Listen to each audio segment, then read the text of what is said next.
Oi, pessoal, tudo bem? Hoje nós vamos falar um pouquinho sobre o Código de Ética em Fisioterapia, lembrando que essa é a disciplina de fundamentos em fisioterapia.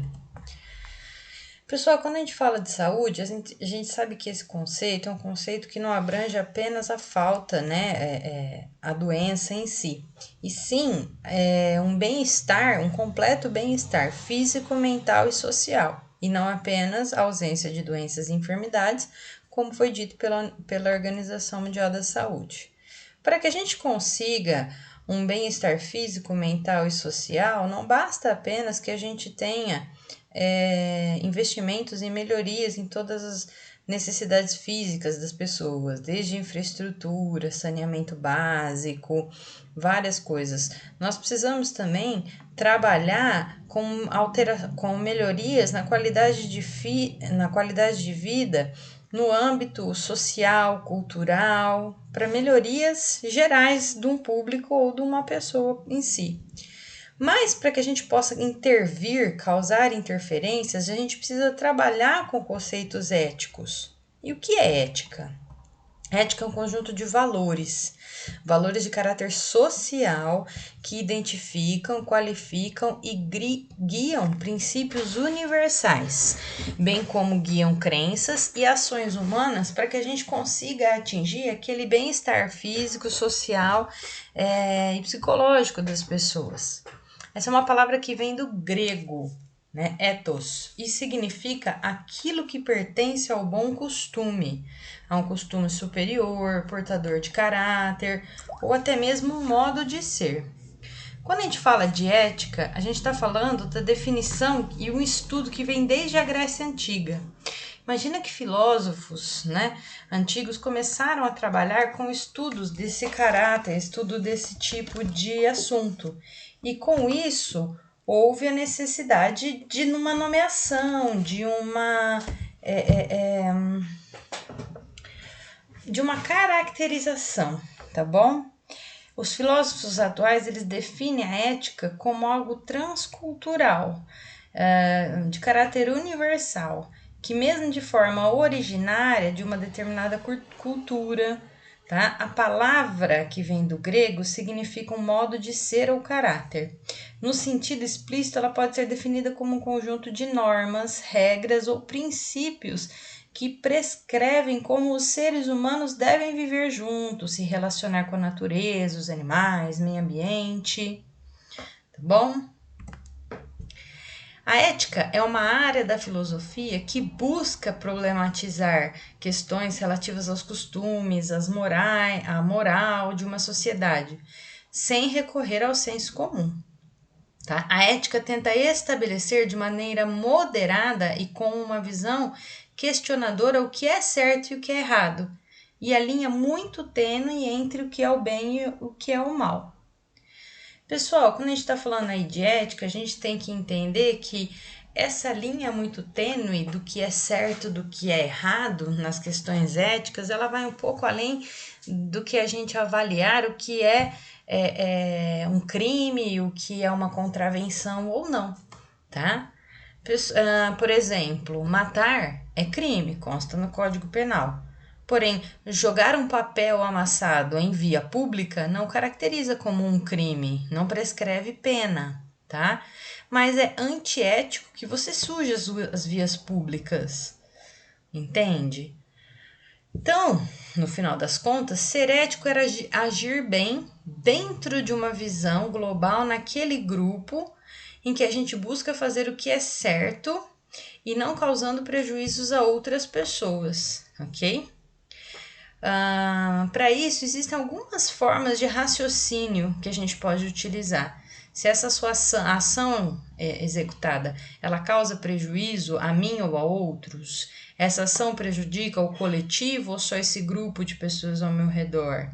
Essa ação é correta em relação às normas locais?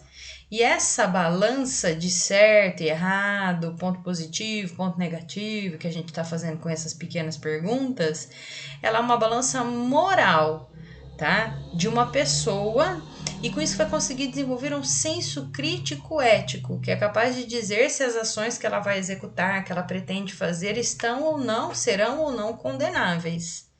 tá?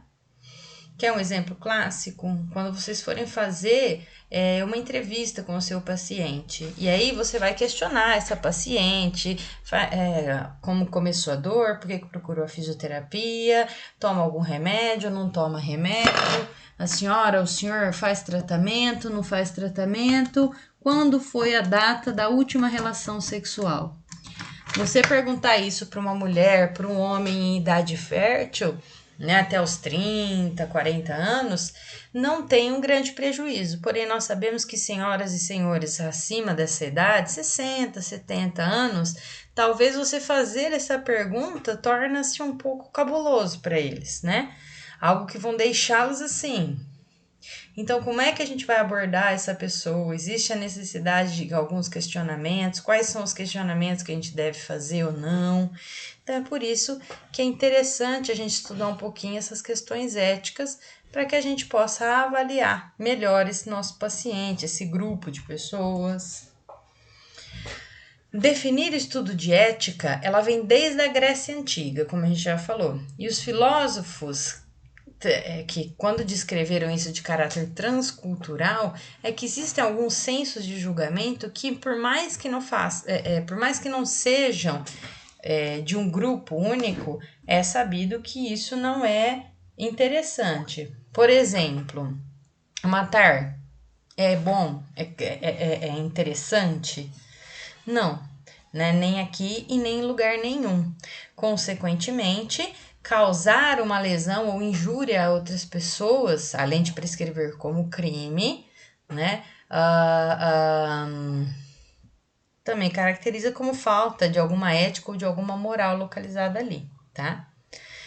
No entanto, o conceito de ética ele se aproxima cada vez mais do conceito de moral, em que a gente pode tentar diferenciar a ética em 3 requisitos.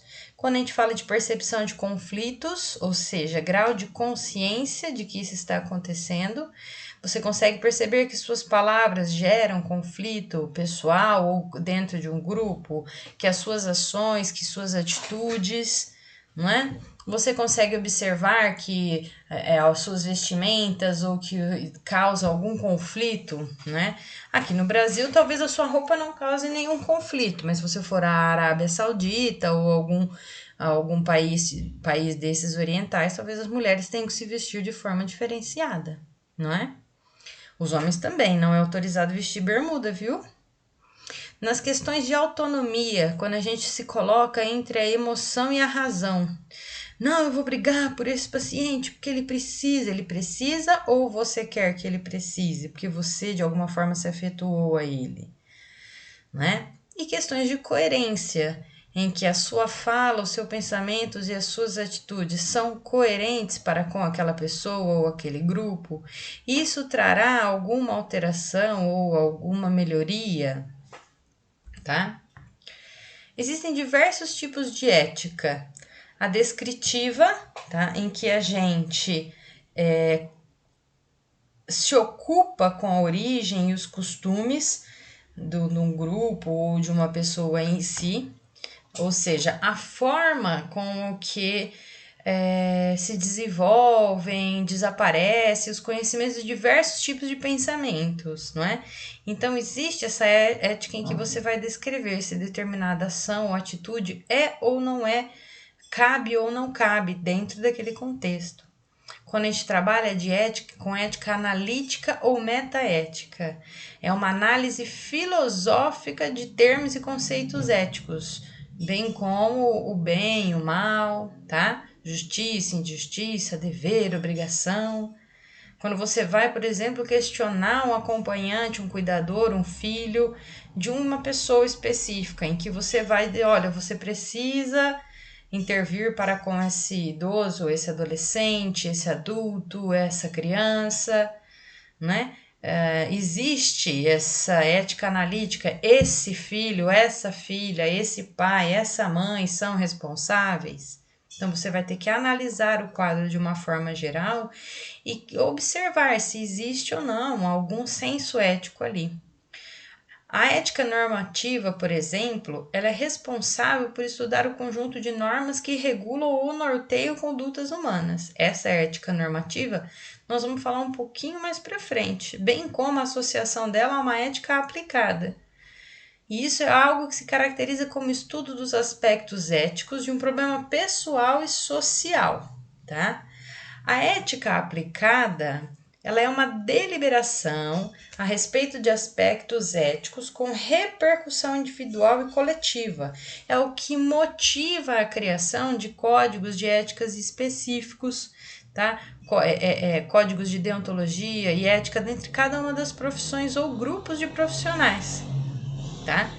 Essa é uma filosofia mais de caráter prático e que tem o objetivo de considerar e avaliar uma conduta por meio de regras. Ou seja, a sua conduta, ela está, o fulano é antiético. Existem regras para dizer se isso cabe ou não cabe. Se é antiético ou se não é antiético. Se é assim, se não é assado, tá? Ela, ou seja, se caracteriza como uma ética setorial, que pode ser aplicada à saúde, meio ambiente, comunicação, política e outros. Uma das aplicações principais da ética é aquela aplicada à saúde, tá? Em que a gente observa um predomínio de aplicações éticas, como a autonomia, paternalismo, não maleficência, justiça, vulnerabilidade.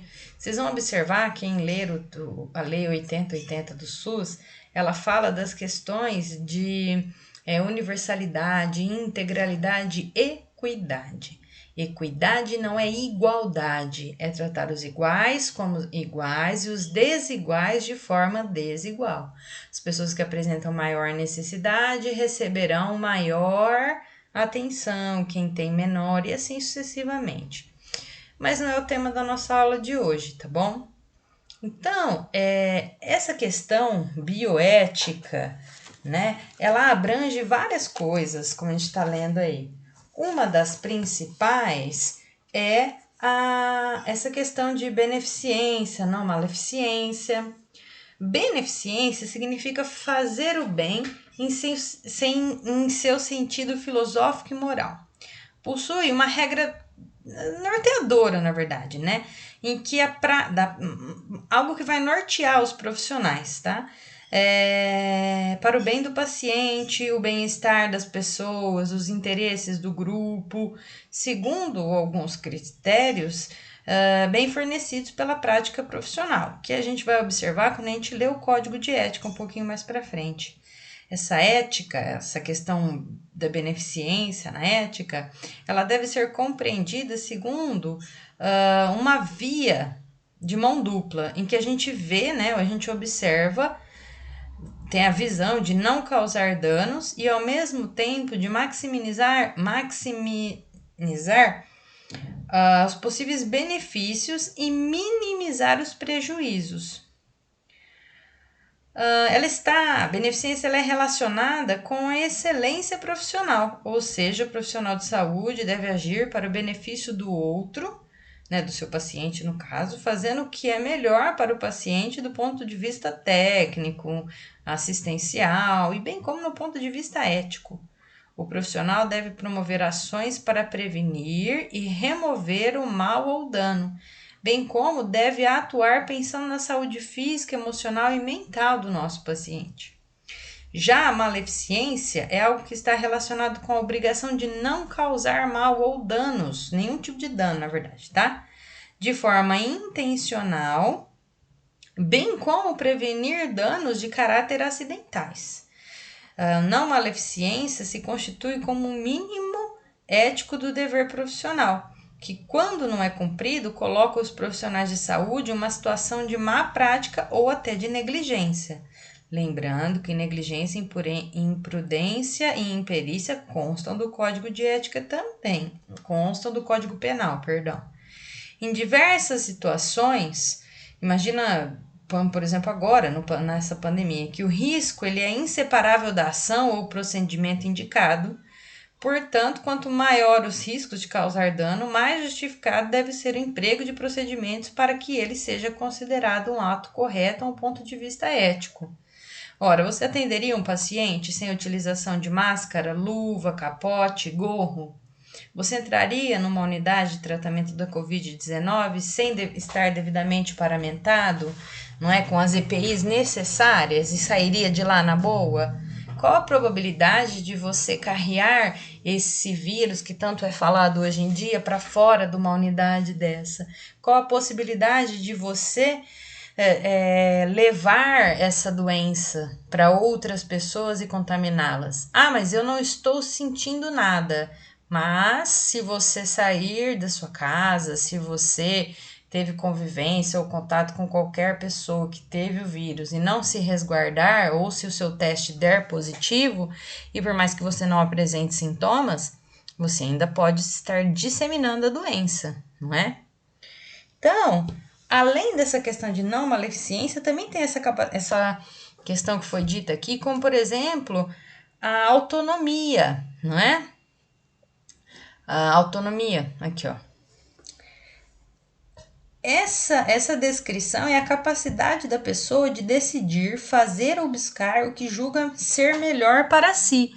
E isso entra também na Lei 8080, que é uma lei orgânica do SUS, que cria o SUS, tá? Onde você vai dar autonomia para a pessoa, ela que vai decidir se esse tratamento é ou não bom, se ela vai decidir sobre uma determinada prática ou não, tá bom? E o exercício dessa autonomia, dessa autodeterminação, ela passa por duas condições fundamentais. A capacidade de agir intencionalmente, pressupondo compreensão, razão e deliberação para decidir de forma correta ou coerente, né? Entre várias alternativas que você pode estar tendo, e a liberdade para que nenhuma influência controladora interfira numa tomada de decisão. O princípio do respeito da autonomia está relacionado com respeito às pessoas, aceitando que elas se autogovernam, ou seja, são autônomas das suas escolhas. Até agora, no estado de São Paulo, nós não sofremos, até agora, né, dia 8 de maio, nós ainda não sofremos um processo de lockdown, em que é fechado e que o Estado intervém. Portanto, ainda cabe a mim, cabe a você, cabe a nós escolhermos se nós vamos ou não estar em quarentena. Se você, durante essa quarentena, vai resolver sair, passear, se divertir, fazer visita para os colegas, frequentar a casa da sua avó e poder estar disseminando o coronavírus, ou se você realmente vai ficar em casa. E aí entram questões e discussões éticas, que até então não caracteriza como crime, não é uma alteração. Você não está manifestando sintomas, está tudo bem, e está indo de um lugar para outro. Porém, você pode levar o vírus. E aí? Cabe você fazer essa decisão baseado na sua autonomia. Isso também está relacionado com a exigência de que a vontade do paciente ou de seu representante, seus valores morais, crenças são respeitados. Tá? E crenças essas não só de caráter religioso. Existem várias crenças que a gente vai se deparar durante as nossas atividades como profissional e isso vai repercutir bastante, tá bem? E o senso de justiça é um princípio, aqui ó, justiça, vulnerabilidade, tá vendo? É um princípio que exige equidade na distribuição dos bens, benefícios, no que a gente observa no nosso exercício como fisioterapeuta, exercício profissional. Ele é relacionado especialmente com grupos sociais, né? Com o objetivo atendê-los de um modo mais justo. Né? Então, entra no princípio aí de equidade, em que você vai tratar os iguais como iguais e desiguais como desiguais. Quem tiver uma necessidade maior talvez precise de cuidados mais arraigados, né? Alguns cuidados mais firmes. Então, esse estudo, mais firmes não.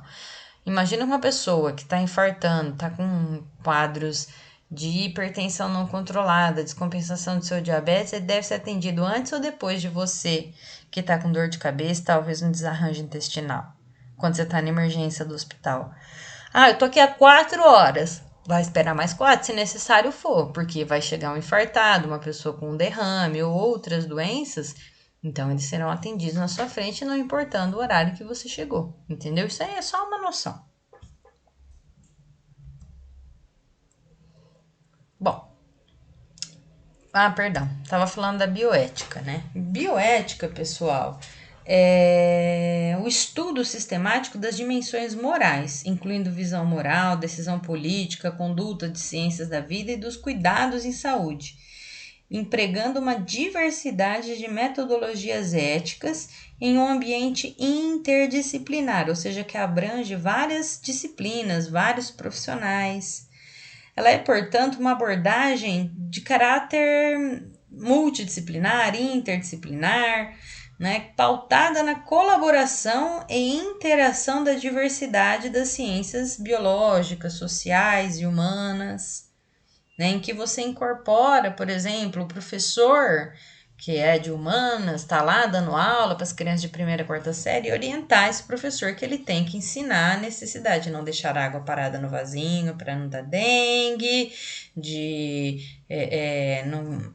não acompanhar estranhos, não consumir medicação. E o remedinho da mamãe você não vai poder tomar, não é? Essa questão da bioética não se limita nisso apenas, né? Esse é um conceito ampliado para além de limites dos problemas cotidianos decorrentes da relação entre profissionais de saúde, junto com o seu paciente. A base de sustentação da bioética é de caráter conceitual e é o respeito de um pluralismo moral, de uma associação de valores morais que incorporam a legitimidade das tomadas de decisão diante de conflitos éticos, em detrimento de posturas jurídicas, moralistas ou decisões que podem ser baseadas em caráter moral e religioso, tá? A perspectiva da bioética ela é uma perspectiva autônoma e até mesmo humanista, enxergando o homem em sua forma global. Sendo assim, ela tem como principal objetivo humanizar as ações e serviços de saúde e garantir a dignidade humana. A bioética ela se constitui como uma disciplina acadêmica, obviamente, e um movimento de caráter cultural, que é fruto de repercussões sociopolíticas, culturais, desenvolvimento técnico, científico, político, social, que teve o início desde a segunda metade do século XX. Tá? E nesse período que a gente começou a surgir as éticas aplicadas, entre elas, obviamente, a bioética. Esse termo, bioética, foi criado mais ou menos no ano de 1971, mas os seus fundamentos já vinham bem desde antes do final da década de 60.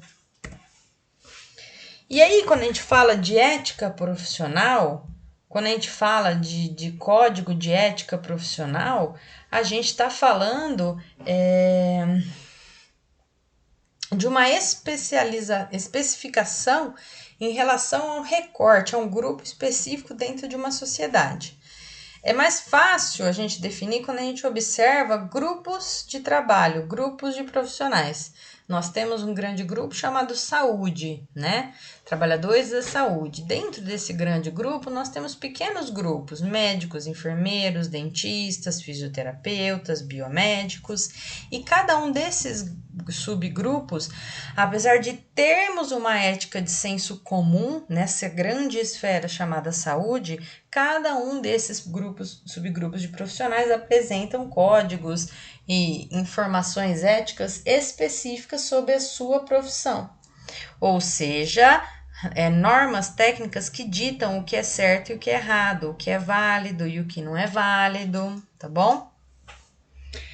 Esses códigos de ética são aplicações de saberes no campo do exercício de atividades profissionais, né? Aplicar essa ética, esse código, significa agir com firmeza, sem apresentar desvios e respeitando leis específicas de cada profissão. É manter uma conduta de caráter adequado, em que não prejudica outras pessoas, outros profissionais, durante o exercício, seu exercício profissional. Tudo bem? Esses códigos de éticas profissionais, eles são documentos com o principal objetivo regulamentar, ou seja, regular as relações entre profissionais e entre pacientes, tá? Ditar o que é certo ou errado dentro de uma atividade profissional, bem como a relação do profissional com a sociedade, para que não apresentemos conflitos éticos e que podem surgir durante o exercício e dentro de suas práticas profissionais. Portanto, nenhum de nós podemos alegar desconhecimento sobre o código de ética. Se faz necessário que o fisioterapeuta entenda perfeitamente o que o código de ética pode ocasionar. Esses são conflitos caracterizados por situações em que o profissional, no nosso caso o fisioterapeuta, ele vê com duas ou mais alternativas de conduta, tá? Eu vou dar um exemplo mais para frente de como que a gente observa isso aí. E aí a gente busca esse embasamento dentro do conteúdo do Código de Ética Profissional para saber se a gente pode ou não fazer, se pode ou não falar, se pode ou não intervir, né? Será que eu posso? Será que eu não posso? Fiquei na dúvida. E parece que não, mas muitas coisas não colocam em dúvida. O Código de Ética da Fisioterapia, ela trata dos deveres, né? Tem um capítulo específico que fala dos direitos e deveres do fisioterapeuta, tá? De caráter ético. Ela fala, inclusive, questões de valores profissionais no exercício da nossa profissão, sem que a gente sofra prejuízo de todos os direitos e prerrogativas. Tudo bem? O Código de Ética do COFITO, ou seja, Conselho Federal de Fisioterapia, deve ser de conhecimento de todos. Não podemos alegar desconhecimento, tá bom? Ninguém pode dizer, eu nunca ouvi falar. Porque além do Conselho Federal, os conselhos regionais nos oferecerem esses códigos de ética de forma gratuita, você tem que saber quais são as leis e quais são qual é o embasamento jurídico da sua profissão, tá? Bom, código de ética é definido como um documento de texto, obviamente, em que dita diversas diretrizes que trabalham sobre orientação dos profissionais, quanto às suas posturas, atitudes ideais e atitudes essas que são moralmente aceitas ou toleradas por uma sociedade, tá? Enquadra esses participantes em condutas politicamente corretas e em linha de uma boa imagem em que a entidade ou a profissão quer ocupar, tá?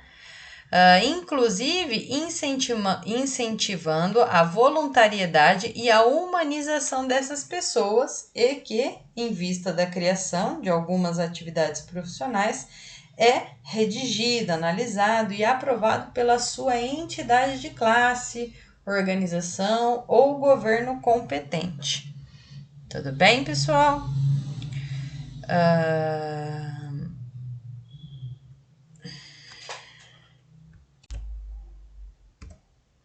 Bom, pessoal,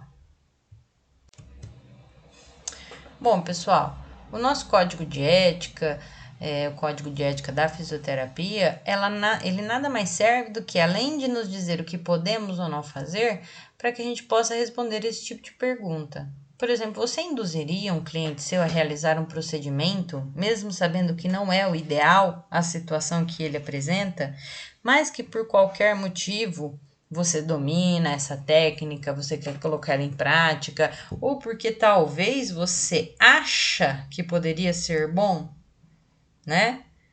Você faria isso?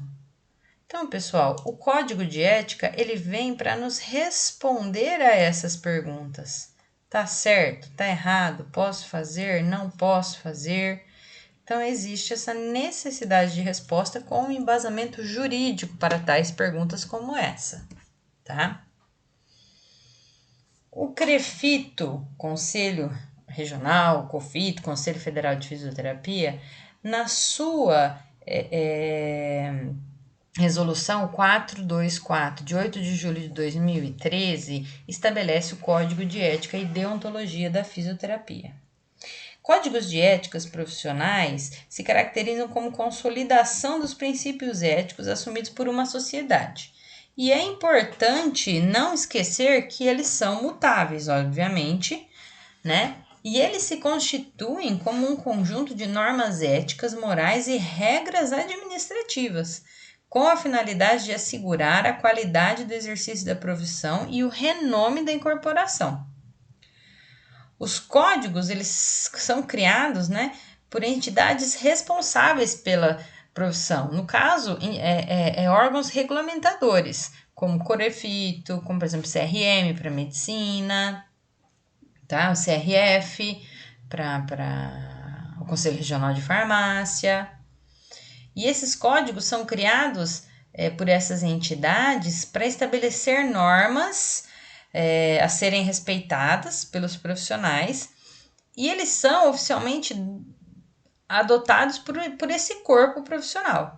Nesses códigos de ética, a gente reúne um grande consenso dos membros. Eles devem ser aprovados por várias autoridades, ou seja, além da gente decidir o que vai ou não ser regra, também existem outras sociedades que avaliam se esse código está ou não bem aceito, tá? E esses códigos são pautados em bases conceituais em que aborda o respeito à privacidade, livre escolha do profissional pelo paciente, consentimento informado, entre outras coisas.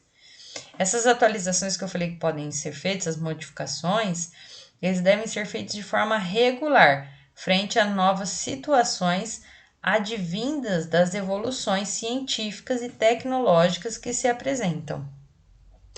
E, portanto, em 8 de julho de 2003, o COFITO criou este nosso Código de Ética, em que um plenário do Conselho Federal de Fisioterapia e Terapia Ocupacional, nos termos das suas atribuições, nos termos das normas contidas no 5º artigo do inciso 2 da Lei Federal 6.316, de 17 de dezembro de 75,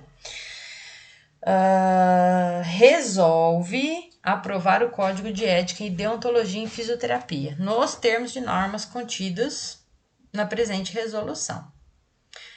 A primeira versão do Código de Ética de Fisioterapia, ela saiu em 1978. Lembra que a gente falou que a fisioterapia ela deu início em a primeira turma, né, se formou em 79, iniciou os trabalhos em 79, mas o curso já estava aberto. E houve um remodelamento e uma nova versão desse Código de Ética em 2013.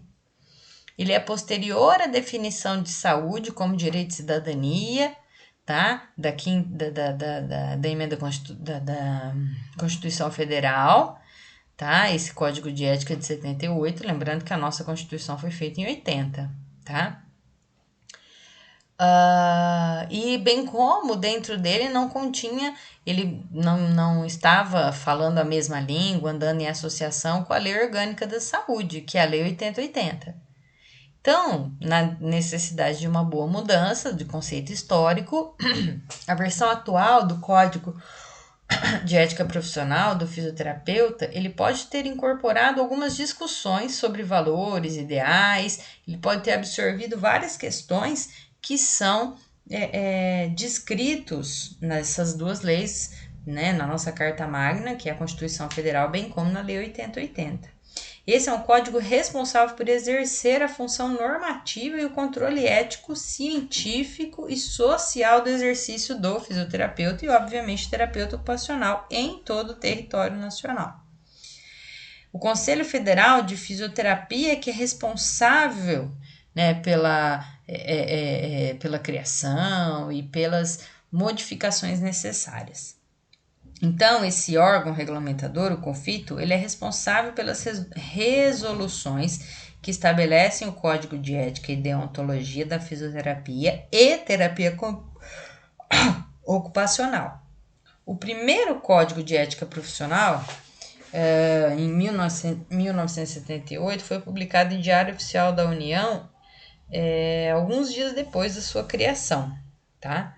Ele estabeleceu o Código de Ética e Deontologia exclusivo para fisioterapia e terapia ocupacional. Já em 2013, publicado também em Diário Oficial, nós tivemos algumas modificações, tá? Essas principais modificações, a gente vai observar que se deram principalmente nos direitos e nos deveres do fisioterapeuta, né? Porque englobou-se a necessidade de uma visão mais abrangente da fisioterapia como um todo, tá bom? E com isso, houve a necessidade da integração desse conceito de bioética junto com a melhoria do marco de saúde. O Código de Ética Fisioterapêutico de 2013, ele é subdividido em capítulos, em que nós temos disposições preliminares, responsabilidades fundamentais, relacionamento com o cliente, paciente e usuário e o relacionamento do fisioterapeuta com a sua equipe de trabalho, tá? Pessoal, entenda que o fisioterapeuta é o profissional da saúde em que a gente tem a obrigação de tomar decisões, tá? Tomar decisões sob avaliação de situações de incerteza, em que o sujeito se depara com dilemas éticos, conto ou não conto, falo ou não falo, faço ou não faço.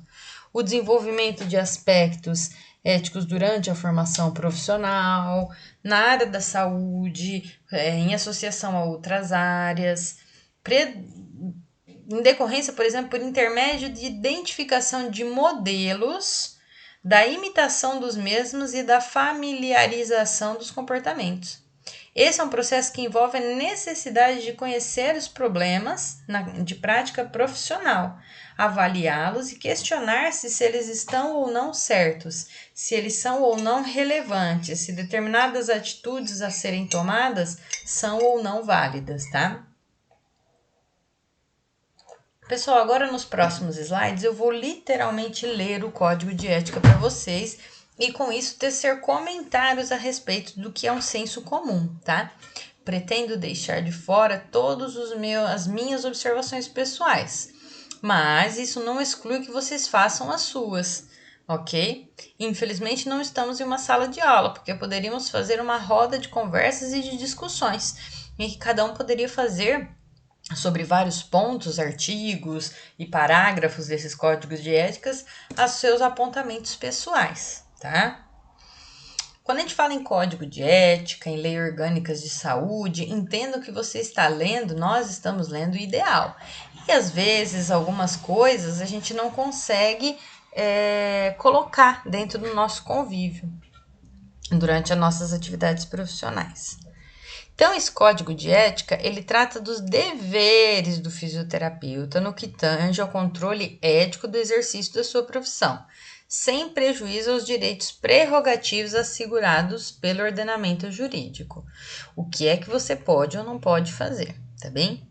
No primeiro parágrafo, ele diz que compete ao Conselho Federal de Fisioterapia e Terapia Ocupacional zelar pela observância dos princípios desse código, funcionar como Conselho Superior de Ética e Deontologia Profissional, além de firmar jurisprudência e atuar nos casos omissos. Então, ele predetermina que o COFITO e o CREFITO são os órgãos regulamentadores e que eles é que são responsáveis pela avaliação, pela exigência da obrigatoriedade de que essas normas sejam executadas, tá bem? No parágrafo 2, ele diz que compete aos CREFITOS, em suas respectivas circunstâncias, zelar pela observância dos princípios e diretrizes desse código. Então, é quem vai regulamentar. Quem vai dizer se está certo ou errado, no final das contas, é o COFITO e o CREFITO. Parágrafo 3º. A fim de garantir a execução desse código de ética, cabe aos inscritos e aos interessados comunicar e observar essas normas relativas ao Código de Processos Éticos, para que o Conselho Regional e Federal de Fisioterapia e Terapia Ocupacional eles possam atuar com clareza e embasamento nos fatos que caracterizem a não observância desse código. Mais uma vez, ele afirma que o Código de Ética será é fiscalizado, né, o emprego dessas atitudes será fiscalizado pelo CONFIT e pelo CREFITO, bem como são esses órgãos que predeterminarão quais são as penas que o profissional ou o grupo de profissionais terão que cumprir. Portanto, o profissional, no artigo 2º, né, diz que o profissional que infringir o presente Código de Ética será sujeito a penas disciplinares previstas na legislação em vigor. Mas vocês vão observar nos próximos capítulos que muitos desses parágrafos, desses artigos que constam do Código de Ética também podem ser realocados para o Código Penal. Então, muitas vezes você vai responder frente ao Conselho de Ética e na Justiça, a Justiça Penal. Você vai responder perante a Justiça e perante o seu Conselho de Classe, tá? Então, pessoal, no capítulo 2º, a gente já fala das responsabilidades fundamentais, ou seja, quais são as responsabilidades básicas do fisioterapeuta. Professora, eu sou obrigada a saber a aplicar os pontos da acupuntura? Ora, se você não divulga que você é um acupunturista, se você não se submeteu a atender algum paciente, né, você não é obrigada a executar as atividades como acupunturista, tá? No artigo 3º, ele diz que, para o exercício profissional da fisioterapia, é obrigação a inscrição do Conselho Regional da circunscrição em que atuar de formas de legislação em vigor, mantendo obrigatoriamente seus dados cadastrais atualizados junto a esse sistema. Então, obrigatoriamente, para você atuar como fisioterapeuta, você tem que estar inscrito, né, nesse órgão de classe.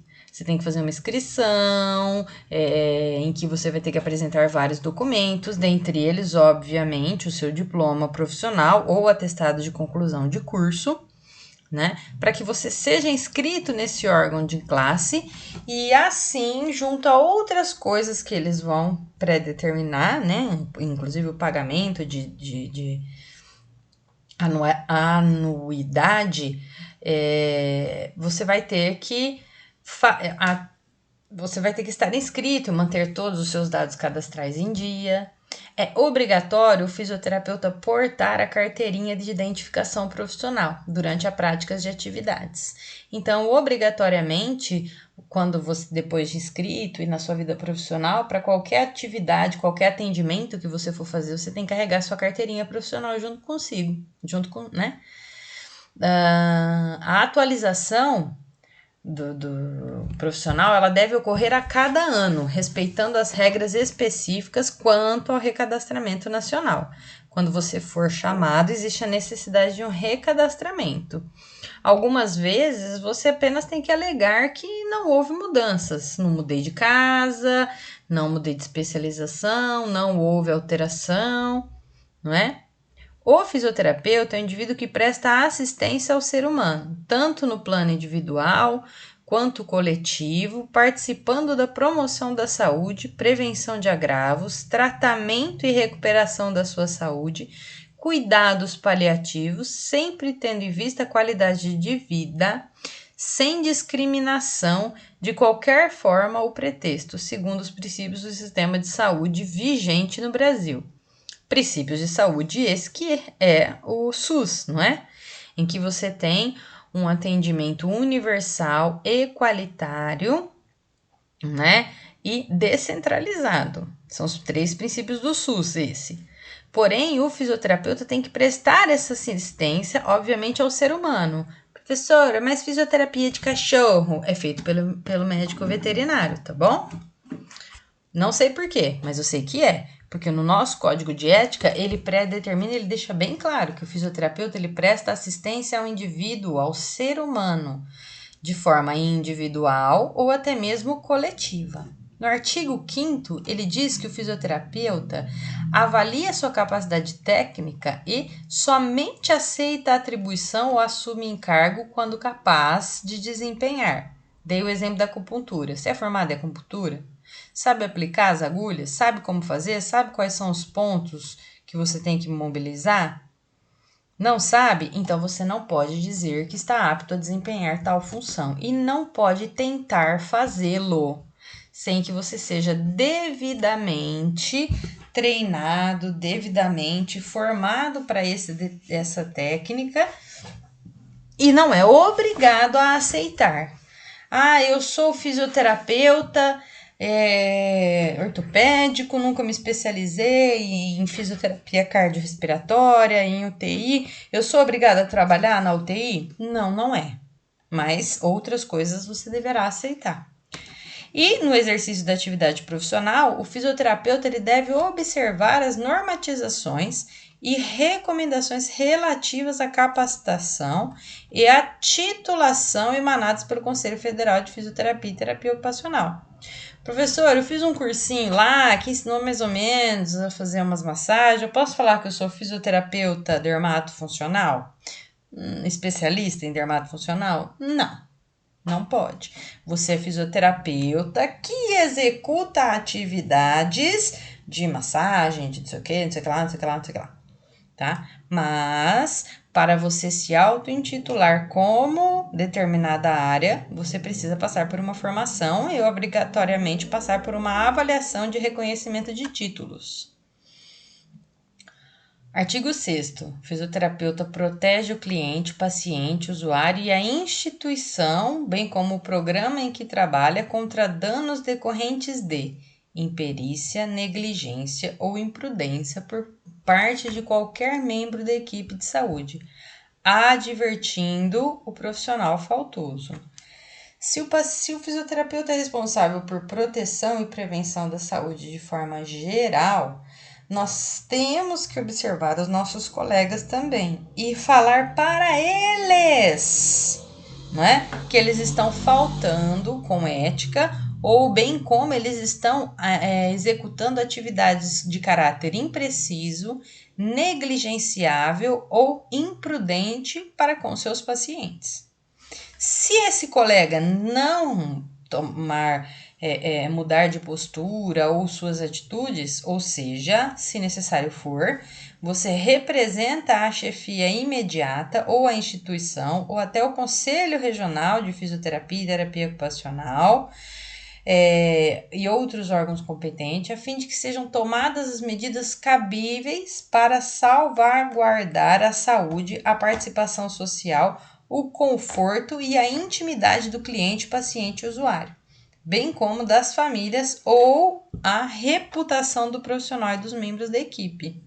Ora, você tem um paciente que está trabalhando, você tem um colega que está trabalhando de qualquer jeito, que não olha para o paciente, que durante um atendimento fica o tempo todo no celular, que deixa o paciente sozinho na sala e vai fazer alguma outra atividade, não dando a devida atenção para essa pessoa. Então, sim, isso conta no código de ética. O fisioterapeuta, ele deve comunicar à chefia imediata da instituição em que trabalha ou à autoridade competente fato que tenha conhecimento que seja tipificado como crime, contravenção ou infração ética. Professora, peguei o meu colega surrupiando um equipamento lá do hospital em que eu trabalho para fazer um atendimento particular. É melhor não falar nada, né? Porque às vezes perde amizade. É melhor falar sim, né? Ora, se ele pegou sem pedir, tomar emprestado sem pedir, pode ser tipificado como crime. Pode receber essa titulação de crime, tá? Ah, mas eu devolvi. Não é uma contravenção, porém é uma infração ética. Tudo bem? No artigo 8º, fala que o fisioterapeuta deve atualizar e aperfeiçoar seus conhecimentos técnicos, científicos e culturais, amparando-se nos princípios da beneficência e não maleficência no desenvolvimento de sua profissão, inserindo-se em programas de educação continuada e de educação permanente. Ora, agora a gente tem visto muito, né? Inclusive divulgação a nível nacional de que todos os profissionais de saúde devem fazer um curso de educação continuada. com especial observação nas questões do Covid-19, patologias respiratórias, no caso do fisioterapeuta, a utilização de ventilador mecânico, né, os parâmetros de quantificação e outras atividades, como, por exemplo, a reabilitação desses pacientes intra-hospitalar e após a sua liberação para o ambiente, né? Quando esse paciente sai do hospital e volta para casa. Então, pessoal, observem que aqui, ó, quando eu falei de crime, infração ética, nós também estamos falando de Código Penal. E aqui, o que está escrito aqui prescreve como crime, com pena pré-determinada. Tanto pena de enclausuramento, né, vai para cadeia, bem como pagamento de títulos e tributos. Constituem de deveres fundamentais do fisioterapeuta, segundo a área e atribuição específica. Assumir responsabilidade técnica do serviço de fisioterapia em caráter de urgência, quando designado ou quando for o único profissional do setor, atendendo a resolução específica. O que é assumir a responsabilidade técnica? Não tem nenhum fisioterapeuta aqui. E tem um paciente que precisa de uma manobra de higiene brônquica. É um paciente que precisa de uma mobilização precoce. É um paciente que deve ser colocado de pé. É um paciente que precisa, então você deve atuar sim. Exercer sua atividade com zelo, probidade e decoro e obedecer aos preceitos de ética profissional. Professor, eu posso chegar lá na beira do leito do meu paciente e falar assim, nós vamos fazer uma físio hoje, mas, você estava fazendo com você era péssima, né? Não dá, né? Não dá porque já está errado moralmente fazer isso. E o Código de Ética também já diz que isso não pode acontecer, né? Fora outras coisinhas que agora não me vêm na mente. Nós devemos utilizar todos os conhecimentos técnicos e científicos que nós temos e ao nosso alcance para aprimorar a reabilitação ou a prevenção de doenças, tá? A gente deve promover, né, essa saúde. Para promover a saúde, utiliza-se esses conhecimentos técnicos e científicos, bem como prevenir condições que impliquem em perda de qualidade de vida do ser humano. É obrigatório ao fisioterapeuta manter segredo sobre fato sigiloso que tenha conhecimento em razão de sua atividade profissional e exigir o mesmo comportamento da pessoa sob sua direção, salvo situações previstas em lei. Aí chega aquela senhora, senta na sua frente, traz o filho para ela fazer a fisioterapia e você está atuando. Vem a mãe e o pai todo dia. Um belo dia o pai não vem e por qualquer motivo essa mãe olha para você e fala, ela não é filha do meu marido.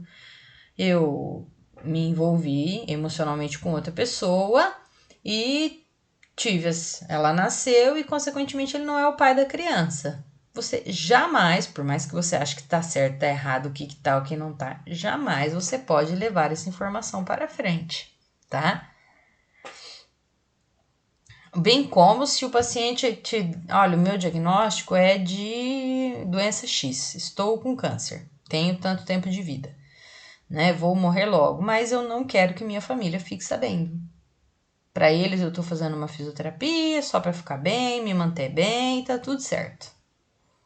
E é uma exigência do seu paciente, portanto, você não pode discutir essas questões da doença ou das patologias com os membros da família desse seu paciente, tá? O fisioterapeuta, aqui ó, inciso 5, não pode colocar, né, ele deve, colocar seus serviços profissionais à disposição da comunidade em caso de guerra, catástrofe, epidemia ou crise social, sem pleitear vantagem pessoal incompatível com o princípio de bioética e justiça. Professora, tá tendo surto de coronavírus, eu tenho que me oferecer? Sim, você vai entrar no processo de avaliação perante o CREFIT, COFIT e outras instituições se você pode vir a ser útil ou não é? Mas em caso de guerra, catástrofe, epidemia e crise social, você voluntariamente tem que se dirigir ao órgão de classe pós-formado, obviamente, e dizer que você, né, olha, sou fisioterapeuta, pago CREFITO, vou executar atividades necessárias para a melhoria da qualidade de vida do meu paciente. Desde que isso não fira princípios de bioética e bem de justiça. Inciso 6. Fisioterapeuta deve oferecer ou divulgar seus serviços profissionais de forma compatível com a dignidade da profissão e a leal concorrência. Eu sou fisioterapeuta do Clube X. Quem fizer físio comigo vai ficar boa e com os outros não. Tá proibido fazer isso, né? Eu cobro R$10 a sessão, tá bom. Ou você não cobra nada e faz atividade gratuita para ajudar, ou você vai colocar, né, valores e parâmetros dentro do que pode ser feito. Você vai cumprir parâmetros assistenciais e o referencial nacional de procedimentos fisioterapêuticos, que são obrigatoriamente normatizados pelo CREFITO. Você não vai cobrar qualquer coisa. Esse referencial de procedimentos, se você entrar no site do COFITO, você consegue ver isso, mas existem tabelas que pré-determinam o valor, bem como qual é o piso, né, o valor inicial que o fisioterapeuta deve ganhar. Ao fisioterapeuta, é o dever de cumprir e fazer cumprir os preceitos contidos nesse código de ética. Você tem que atuar e exigir dos seus colegas que façam o mesmo, tá bom? Independente da função ou cargo que ocupa. Se você é físico, se você é chefe, se você é gerente de unidade, se você é o dono da clínica, tá?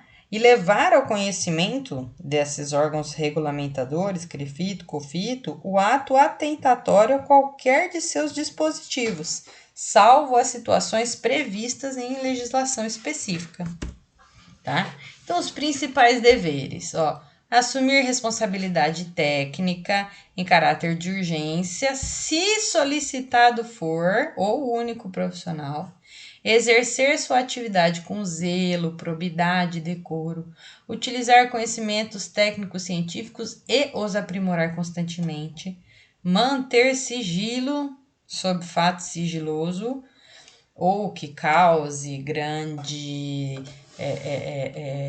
alteração ou informações sobre vida pessoal do seu paciente, colocar os seus serviços profissionais à disposição em casos de guerra, catástrofe, epidemia, pandemia, crises sociais, oferecer ou divulgar seus serviços de forma ética. Não dá para falar que você cobra 10, 15, 20 reais a sessão, bem como não dá para falar que você é capaz de fazer ou não fazer atividades que são esperadas. Eu faço uma massagem que faz a pessoa emagrecer 5 quilos por semana. Não existe, né? Então não dá para divulgar. Cumprir os parâmetros assistenciais e o referencial nacional de procedimento, não dá para falar que cobra qualquer coisa. E cumprir e fazer cumprir os princípios contidos no Código de Ética. É obrigatório, tanto para você quanto para o seu colega. Bom, mas se eu tenho deveres, consequentemente eu tenho proibições. E dentro das responsabilidades fundamentais, é proibido ao fisioterapeuta negar a assistência ao ser humano ou à coletividade em caso de indubitável urgência. Paciente, você está trabalhando no hospital, acabou meu plantão, o outro físio não chegou, mas foda-se, estou indo embora. Aí você olha do lado, o paciente está precisando de uma aspiração, o paciente está precisando de uma manobra de higienização dos brônquios, o paciente está precisando de qualquer coisa. Mas precisa ser agora. Você tem a obrigatoriedade de ir lá e atendê-lo. Mas eu vou sair, vou fazer 1 hora além do meu horário? Vai fazer 1 hora além do seu horário, tá? É proibido ao fisioterapeuta recomendar, prescrever, executar o tratamento ou nele colaborar quando desnecessário. Lembra daquela perguntinha que a gente fez? Que tinha o gráfico de pizza mais atrás? Você prescreveria se fosse desnecessário? Não, você não pode prescrever, atuar ou ajudar em tratamentos que são desnecessários, proibido por lei ou ética profissional, atentatório à moral ou à saúde do seu paciente, cliente, usuário, e quando é praticado sem o consentimento formal do cliente, paciente, usuário ou de seu representante legal ou responsável, quando se tratar de um menor ou até incapaz. Atividades desnecessárias, aquelas que não vão surtir efeito no processo de reabilitação. Eu vou fazer, mas nem precisa, então não faça. Se for alguma atividade proibida por lei, olha, é vetado ao fisioterapeuta, o fisioterapeuta está proibido executar atividades com aplicação medicamentosa, atividades em que vai precisar cortar a pele, fazer debridamentos, passagem de sondas, intubação orotraqueal. O fisio não intuba, mas ele extuba, tá? Ele tira o tubo. Bem como a gente não pode executar atividades sem o consentimento formal. Olha, eu vou fazer um agulhamento a seco, que é colocar aquela agulhinha dentro do músculo da pessoa para tirar esse ponto gatilho, essa banda tensa que ocasiona um processo tão doloroso na senhora, tá? Mas você não fala, simplesmente pega a agulha e faz. Não, você precisa orientar a paciente ou paciente. Olha, meu senhor, minha senhora, nós temos uma técnica que é assim, assim, assim. Vamos fazer um agulhamento? Ou vamos fazer uma aplicação de um aparelho eletrotermofoterápico? Vamos fazer a opção de utilizar XYZ de forma de tratar, tá? Praticar qualquer ato que não esteja regulamentado pelo Conselho Federal de Fisioterapia ou de Terapia Ocupacional. Não, eu vou fazer uma terapia psicocognitiva aqui com o meu paciente, eu vou dar orientações de caráter psicológico para esse meu paciente, ou eu vou utilizar indicação medicamentosa para que esse paciente melhore. É proibido autorizar a utilização ou não coibi-la, não proibi-la, né? Mesmo a título gratuito de seu nome ou de sociedade em que você seja sócio, o nome da sua clínica, do consultório, para atos que impliquem a mercantilização da saúde e da fisioterapia em detrimento da responsabilidade social e socioambiental. Na minha clínica eu faço palmilha com a utilização de madeira do pau-brasil que está em extinção, mas não tem problema porque seu pé vai ficar ótimo. Né? Isso aí é completamente proibido, bem como utilizar, associar o nosso nome da nossa, eu trabalho na clínica tal, para divulgar ou comercializar a saúde. Né? Aqui nós fazemos preços mais do que especiais para você, mediante suas doenças.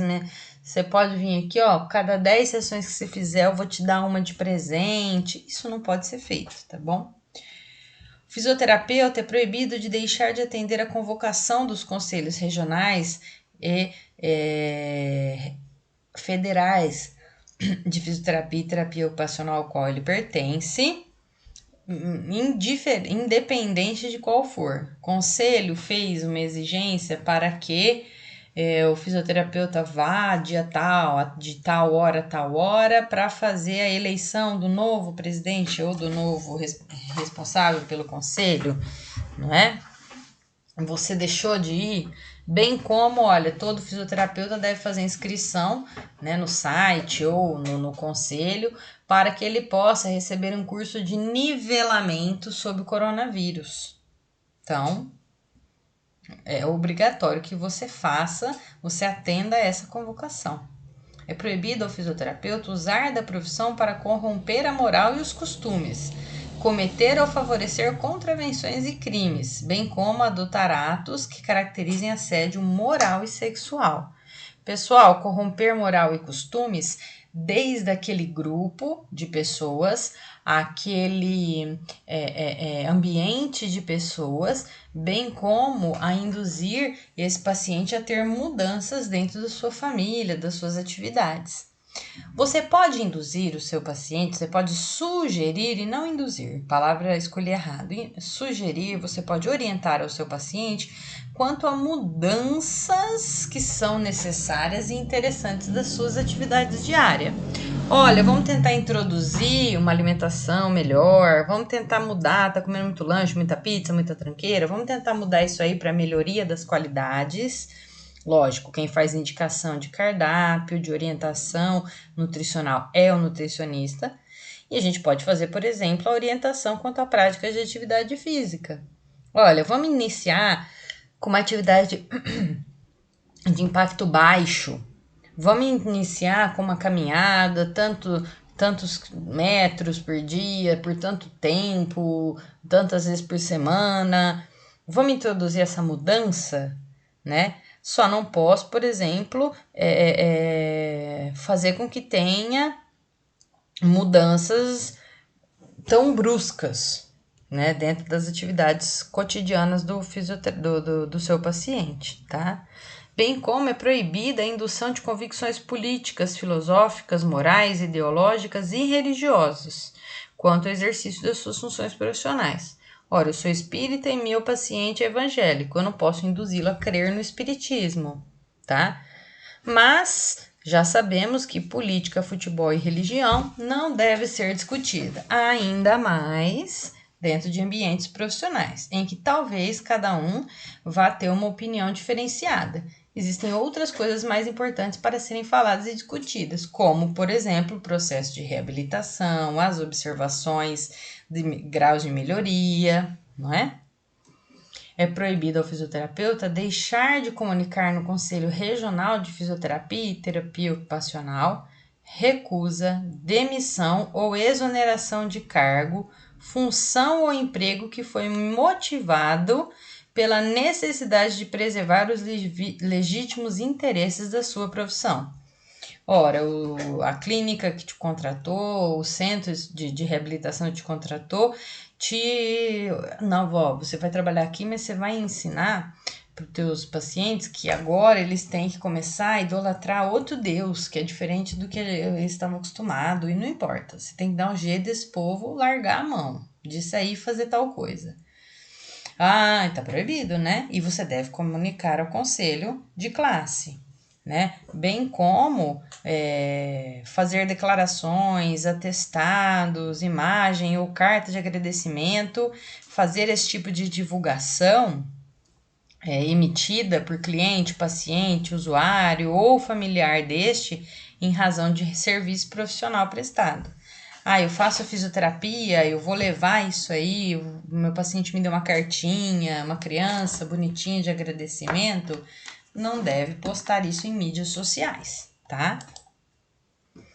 Do relacionamento, capítulo 3, do cliente ou do paciente usuário, a gente deve entender que o fisioterapeuta deve zelar pela provisão e manutenção da adequada assistência ao seu cliente, paciente ou usuário, amparados em métodos e técnicas reconhecidos ou regulamentados pelo Conselho Federal. Existem algumas atividades que muitos podem querer utilizar no processo de reabilitação, que talvez não sejam reconhecidos pelo Conselho, então isso não é interessante se utilizar. Porém, tudo que nós temos, exercícios, alongamentos, fortalecimentos, mobilização precoce, higienes brônquicas, o que é que vai favorecer o processo de reabilitação ou de cura do meu paciente deve ser utilizado, tá bom?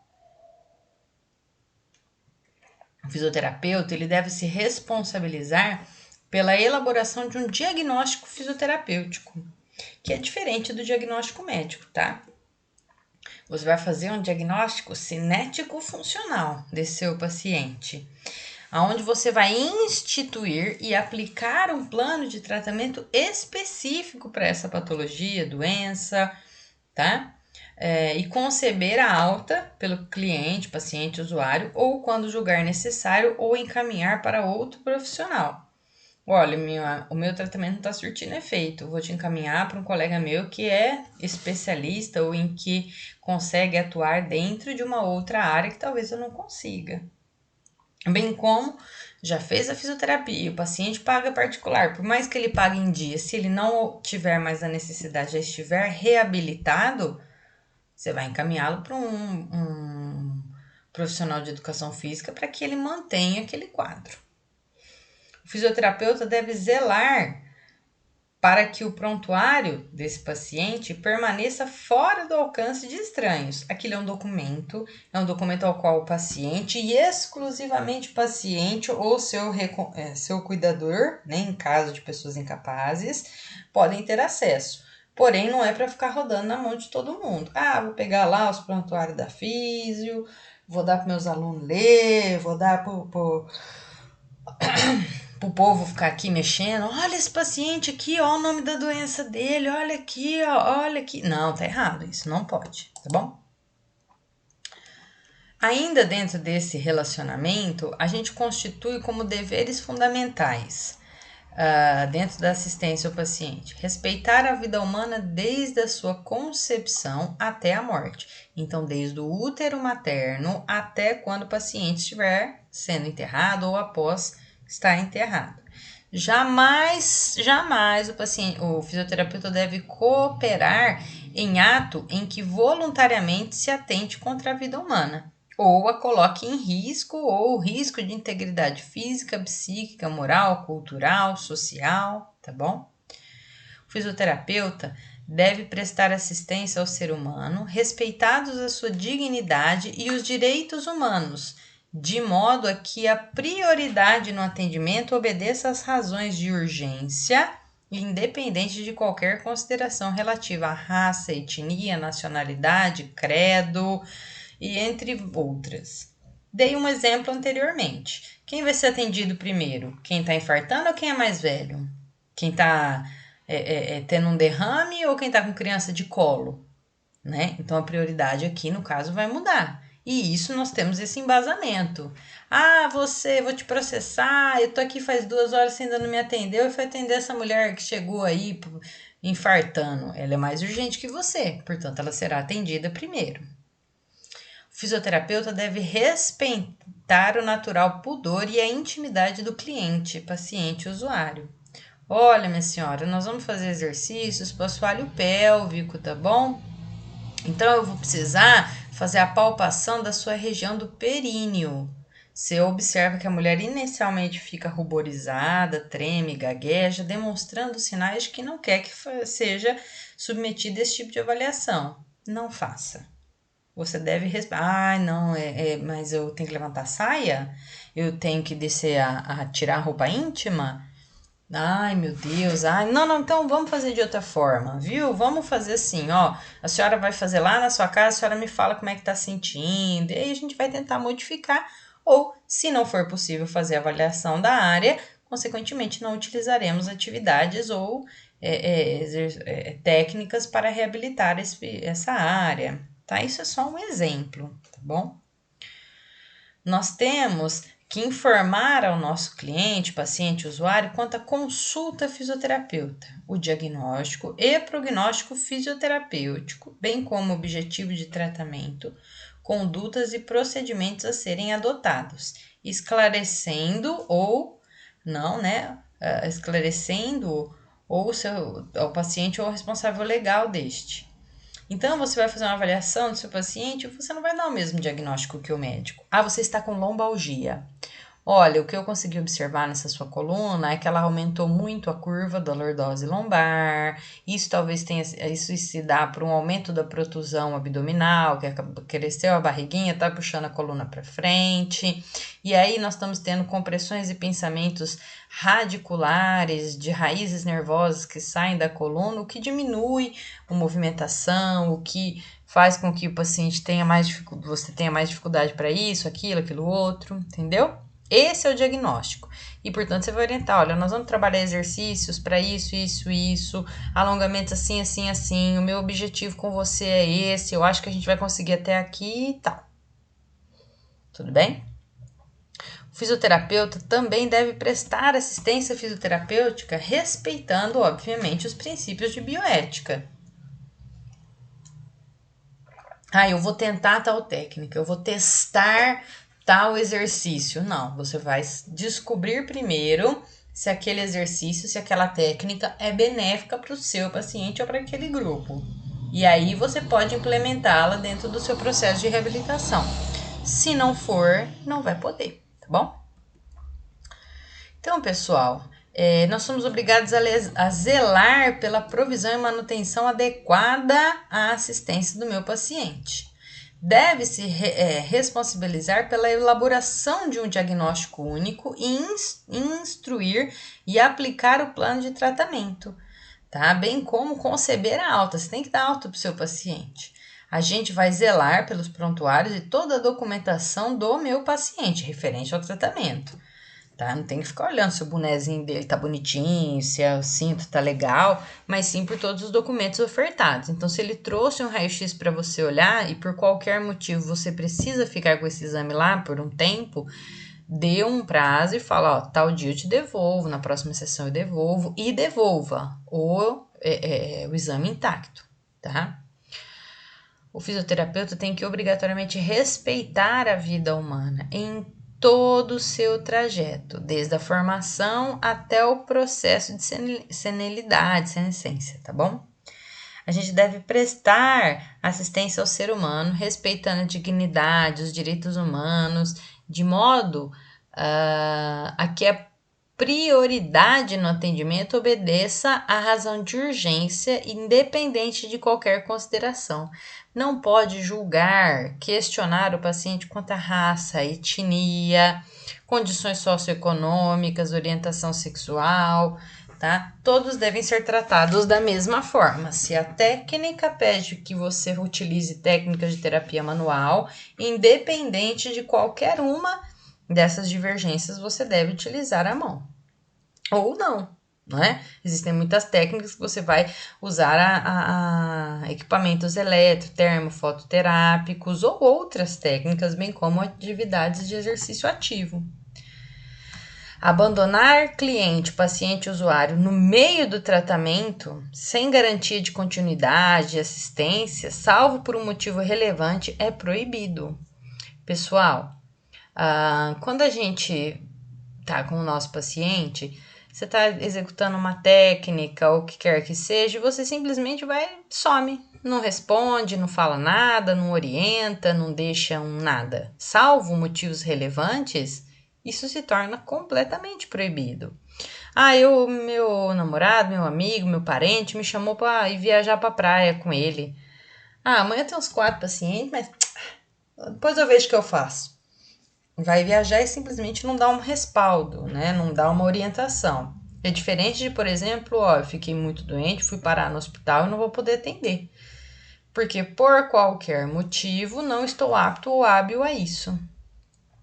O fisioterapeuta também não pode prescrever tratamento fisioterapêutico de forma não presencial, salvo em casos regulamentados pelo Conselho Federal. Fisioterapia EAD é proibido. Eu vou gravar um vídeo e mandar pro meu paciente fazer em casa, tá? É proibido, salvo em casos regulamentados pelo Conselho Federal. Atualmente, estamos regulamentados para podermos executar esse tipo de atividade. Por quê? Porque nós não estamos podendo trabalhar ou estar em locais com grande contingente de pessoas, em decorrência da alta transmissibilidade do coronavírus. Portanto, neste momento, nós temos autorização para que essas pessoas não fiquem sem os cuidados fisioterapêuticos. Porém, são casos à parte, tá bom? Não devemos divulgar e prometer terapia infalível, secreta ou descoberta cuja eficácia não seja comprovada. Então, aqui, no capítulo 15, é proibido ao fisioterapeuta tudo que eu acabei de falar. Abandonar o cliente, o paciente, o usuário em meio ao tratamento, sem a garantia de continuidade de assistência, salvo por motivo relevante. Fazer consulta à distância, divulgar ou prometer terapias infalíveis, secretas, né, e descobertas que não tenham eficácia comprovada. Vou fazer uma massagem, um relaxamento que vai fazer com que você fique magra do dia para noite, melhor do dia para noite, mais forte do dia para noite, tá? Bem como é proibido inserir anúncio ou divulgação profissional, bem como expor o seu local de atendimento, trabalho, nome, iniciais, endereço, fotografia, inclusive aquelas que comparam quadros anteriores e posteriores de tratamento realizado, né? Você não pode colocar lá a foto fisioterapeuta Simone Sanches. Aí eu ponho lá 2 fotos do paciente, do antes e do depois, porque a minha fisioterapia faz isso. Eu posso, não, isso aí não dá, né?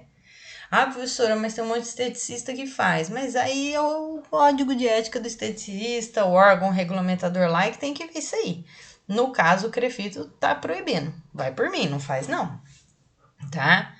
Então, você pode fazer essas comparações de antes e depois, salvo para divulgação e comunicações de eventos de cunho acadêmico científico, tá? Ou com autorização de forma prévia do cliente, paciente, usuário. Se você redigir um artigo científico, fizer uma pesquisa em cima de determinada técnica e comprovar que o antes e depois da aplicação de uma sessão, 2, 3, 10, 15 é boa, você até pode tirar fotos e fazer essa comprovação.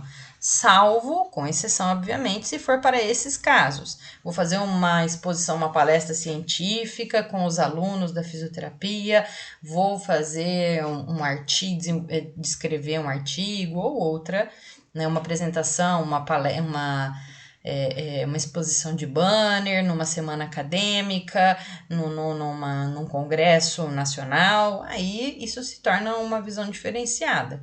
Mas vou jogar lá na Globo, no meio do Jornal Nacional, né? No intervalo do Jornal Nacional, o que a fisioterapia da Simone faz o antes e o depois, assim, ó, milagre, né? O fisioterapeuta obrigatoriamente deve respeitar o natural pudor e intimidade do paciente, respeitar o princípio bioético de autonomia, beneficência, não maleficência durante o trato com seu cliente, paciente, usuário. Você tem que informar ao paciente quanto à consulta fisioterapêutica, qual o seu diagnóstico e quais as possibilidades de melhora ou recuperação, tá bom? É proibido abandonar o paciente, como a gente falou, dar consulta à distância, divulgar ou prometer terapias infalíveis. Quando a gente fala do nosso relacionamento com a equipe, nós estamos falando do nosso relacionamento para com outros membros da equipe, outros fisioterapeutas, da gente para com o médico, da gente para com o enfermeiro, com o auxiliar de enfermagem, o técnico, o biomédico, o farmacêutico, o profissional da odontologia, tá bom? O fisioterapeuta, quando participa de equipes multiprofissionais ou interprofissionais, constituídas em programas de políticas de saúde, tanto no âmbito público quanto privado, deve colaborar com os seus conhecimentos na assistência ao ser humano. A gente deve envidar todos os esforços para o desenvolvimento de um trabalho harmônico dentro da equipe, ou seja, não ultrapassar aquela barreira em que você vai abranger ou pegar para si todas as mudanças, todas as incumbências, bem como não pode entrar dentro da área de outros profissionais. É dever fundamental do fisioterapeuta incentivar o pessoal sob a sua direção, coordenação, supervisão, orientação, na busca de qualificação continuada e permanente, em benefício do cliente, paciente, usuário e do desenvolvimento da profissão, respeitando a sua autonomia.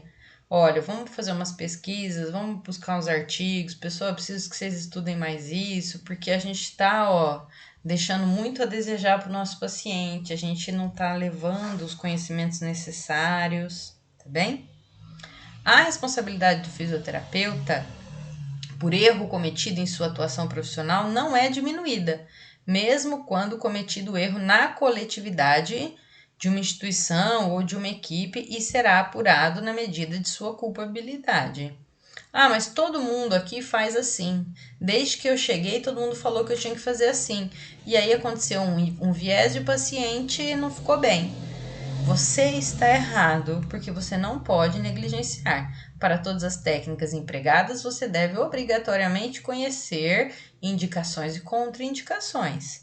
né? Olha, o paciente não me relatou que ele tinha tal doença, não pôde ser observado por exames clínicos e eu executei uma atividade X que fez com que ele tivesse uma piora do quadro.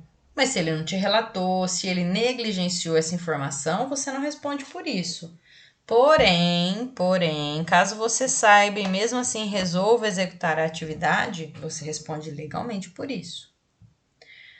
O fisioterapeuta deve reprovar quem infringir postulado ético ou disposto legal e representar ao Conselho Regional de Fisioterapia e Terapia Ocupacional de acordo com o previsto no Código do Processo Ético Disciplinar e, quando for o caso, os demais códigos competentes. Ora, você observou que alguma pessoa está executando alguma atividade que está fora da ética, da moral, está causando maleficência ou a não benevolência do seu paciente? Ah, ele não faz nada, fica lá só. Então, você deve confirmar. Se for o físio, leva isso para o conselho da físio. Se for o médico, leva para o conselho da medicina. Se for enfermeiro, e assim por aí vai. O fisioterapeuta deve tratar os colegas e membros, bem como os não membros da equipe de saúde e outros profissionais com respeito e urbanidade, seja verbalmente, por escrito ou por via eletrônica, e não prescindindo de igual tratamento de suas prerrogativas. O fisioterapeuta solicitado para cooperar em diagnóstico ou orientar em tratamento considera o cliente, paciente, usuário como permanecendo sob os cuidados do solicitante. Quando o fisioterapeuta for requisitado para cooperar em diagnóstico ou orientar um tratamento, ele avalia esse paciente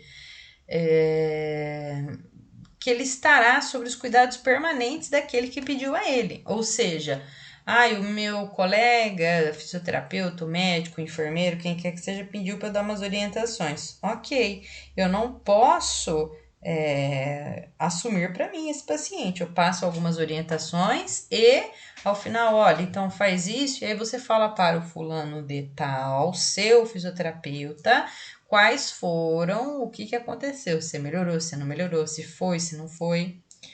O fisioterapeuta que recebe o cliente, paciente, usuário confiado por colega em razão de impedimento eventual desses, deve reencaminhar o cliente, paciente, usuário ao colega, uma vez cessado esse impedimento.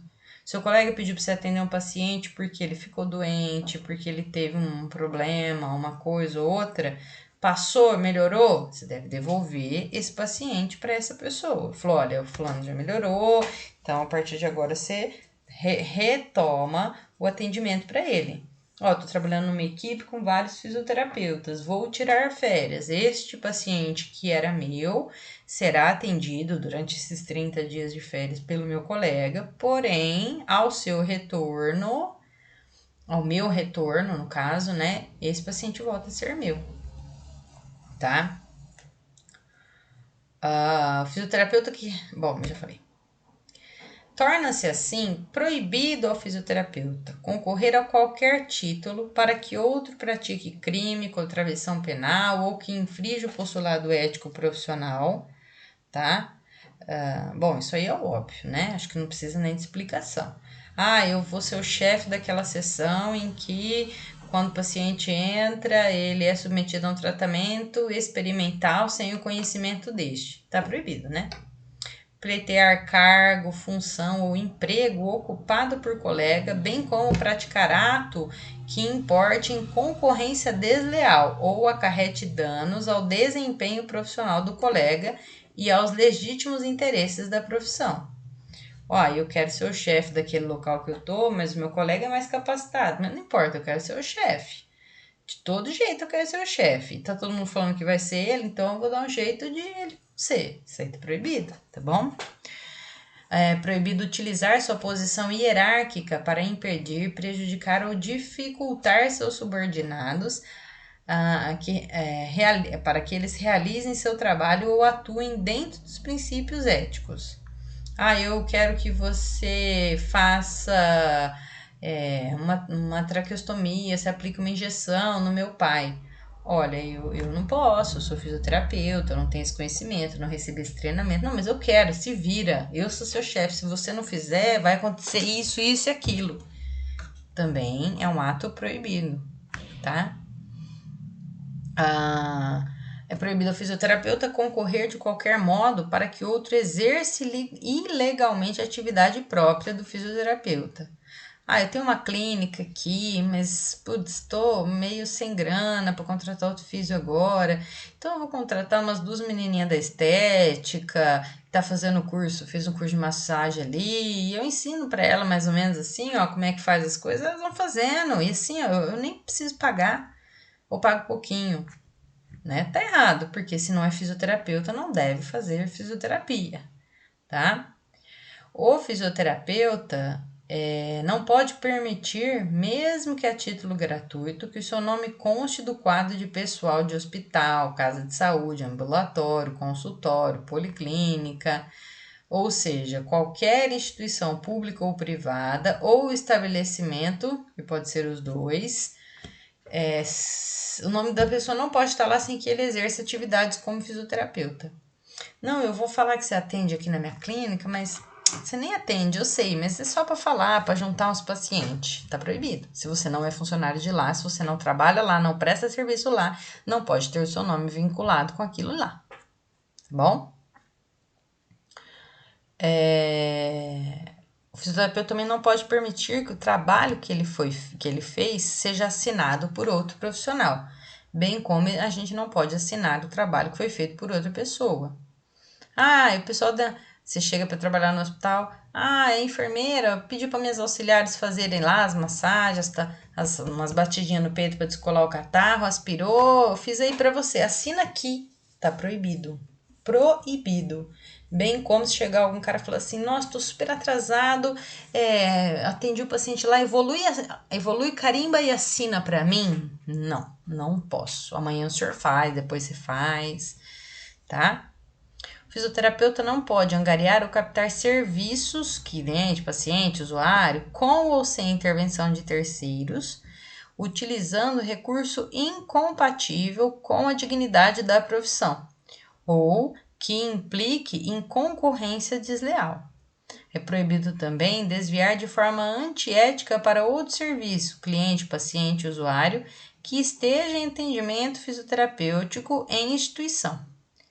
Instituição, quando a gente fala, são as pessoas institucionalizadas, que estão morando em lares de idosos, casas de recuperação, tá bom? O fisioterapeuta também não pode desviar de forma antiética para si ou para outro paciente, usuário, colega, tá? Você tá fazendo fisioterapia com a fulana? Nossa, ela é péssima, troca, eu de você faria com a ciclana, que ela é muito melhor.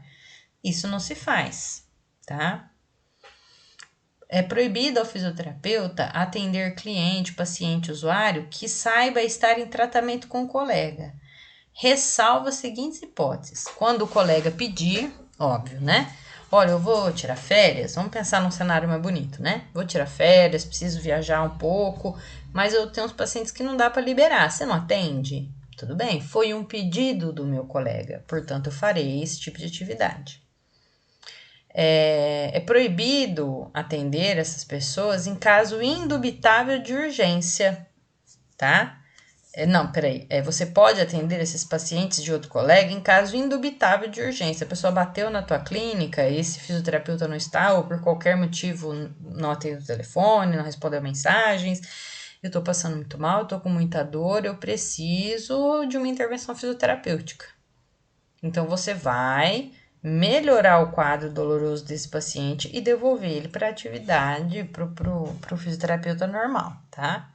Ou quando procurado espontaneamente por esse cliente. A pessoa entra no seu consultório e fala, eu não me identifiquei com aquele outro profissional, queria fazer contigo, tudo bem? É mais perto da minha casa, é melhor, eu me sinto mais à vontade, enfim, tudo bem? Bom, das responsabilidades do exercício da fisioterapia.